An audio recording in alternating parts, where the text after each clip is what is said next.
नमस्कार, मी मनीष आपटे. नमस्कार, मी वसुंधरा काशीकर. हे आपलं मॉर्निंग बुलेटिन सलाम महाराष्ट्र. सगळ्यात आधी सलाम महाराष्ट्राच्या आणि IBN लोकमतच्या सगळ्या दर्शकांना प्रजासत्ताक दिनाच्या मनपूर्वक शुभेच्छा.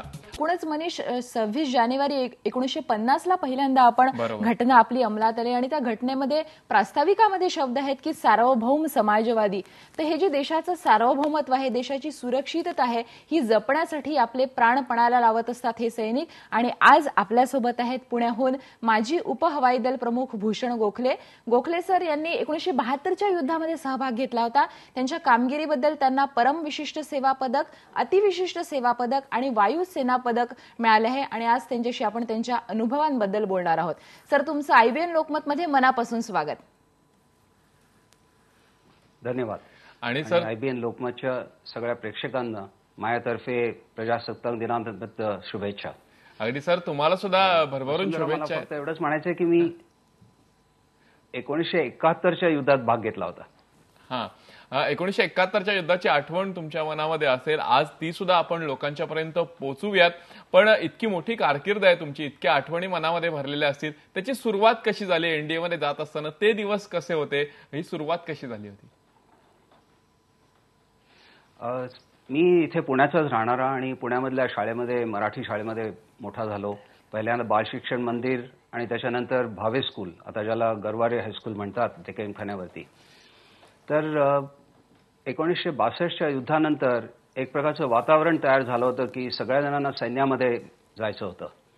आणि इथे जवळच पुण्यामध्ये जवळ नॅशनल डिफेन्स अकॅडमी आहे.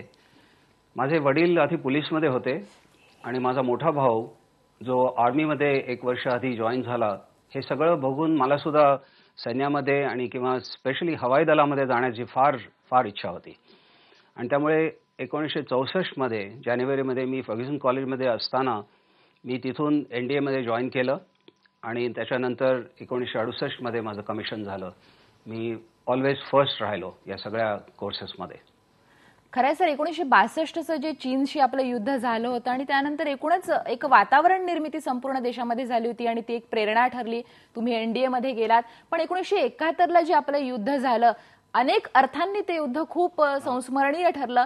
त्यामध्ये तुम्ही सहभागी होतात, त्याचे अनुभव काय सांगाल? मी याबद्दल हे अगदी स्वतःला फार भाग्यवान समजतो की 1968मध्ये मला जे कमिशन मिळालं. कारण काय असतं, हवाई दलाची सगळी प्रॅक्टिस करणं, त्याच्याबद्दल एकदम आम्ही ज्याला फुल्ली ऑप्स म्हणतो, म्हणजे ज्याच्यामध्ये तुम्ही अगदी सगळ्या तऱ्हेच्या तुमचं स्वतःचं कसे विमानांच्या सगळी कसरती करायच्या, स्वतःला प्रोटेक्शन करता करता कसं शत्रूवरती हल्ला करायचा, हे सगळ्यासाठी खूप मोठं ट्रेनिंग असतं. तर ते 1968च्या जूनमध्ये कमिशन होऊन सुद्धा मी 71च्या युद्धामध्ये भाग घेऊ शकलो, हे स्वतःला मी स्वाभिमान समजतो. आणि 71ची मी त्यावेळेला 7 स्क्वॉड्रन, ज्याचा मोटो आहे शत्रुंजय, आम्ही आधी बगडोगरामध्ये होतो. बगडोगरा तुम्हाला माहिती आहे की फार फेमस झालं होतं, कारण ती आराधना मूव्ही ज्याच्यामध्ये राजेश खन्ना तो बगडोगरामधला दाखवलाय त्यांनी. आणि त्या 71च्या युद्धामध्ये बगडोगरामधनं आम्ही त्यावेळेचं ईस्ट पाकिस्तान किंवा बांगलादेश आता, त्याच्यामध्ये आम्ही तिथे हल्ले केले होते.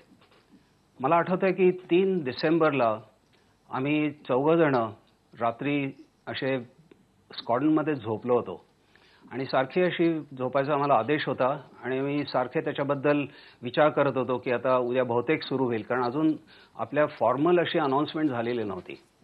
आणि संध्याकाळी रेडिओवरती पंतप्रधान त्यावेळच्या दिवंगत इंदिरा गांधींचं भाषण होणार होतं संबंध देशासाठी.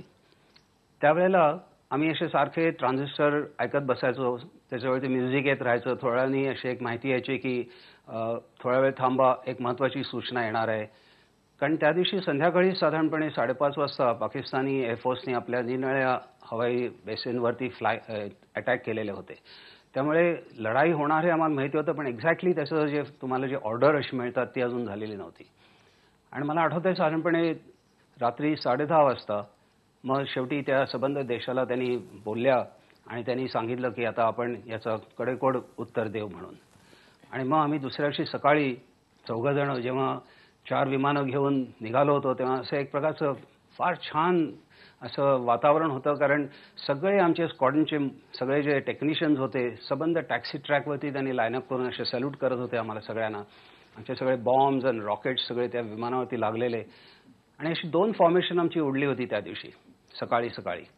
त्यातल्या माझ्या फॉर्मेशनमधले आम्ही सगळे परत आलो. मी आता ज्युनियर होतो, मी आमच्या सीओ बरोबर होतो.